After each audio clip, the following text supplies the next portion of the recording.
राम राम मंडळी, मी तुमचा गाणा. तर गाणा गेला की मुंबईत कटिंग करायला. कुठं ओम्या घेऊन आलता आपल्याला. ओम्या म्हणला चला रूमवर मस्तपैकी आंघोळी करून या. मग म्हणलं कटिंग पण करून जाऊ मस्तपैकी.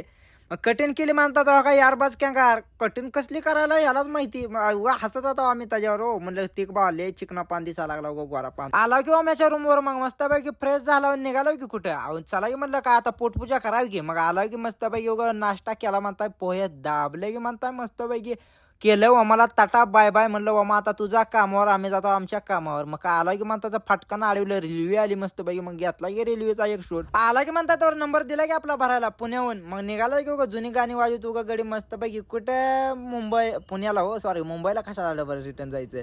आला की मग हुंडाईमध्ये कुठं भरायला, हुंडाईची मशीन भरायची बघा आपल्याला. पण काय म्हणता पार्टीवाला म्हणला फोन केल्यावर एंट्री करा, तर काय करू नका. मग थांबला की 2 तास म्हणताय मस्त पैकी. तर गाठ पडला आपल्याला. कोण आपलं जोडीदार नितीन भाऊ. हे विशेष हार्ड आहे. 2 चक्कर झाला आपल्या जोडात. देदान खान श्रीलंका म्हणत निघाला की कुठं आज जेवायला. म्हणलं पोट पूजा बघा की म्हणता मस्त पैकी. तर काय जेवायचं नियोजन नाही, पार्टीवाल्याचा फोन नाही काय नाही. मग म्हणताय की जेवण करूच तर आला की गाड्याचा नंबर या आतमध्ये म्हणून आणली की म्हणता गाडी आतमध्ये. मग कसं आहे तर हाती घोडं पाळणं बिळणं सगळं बघत. मग म्हणलं आता ह्यातला एक भरून जायचं आपल्याला. थोडं लाईक करा.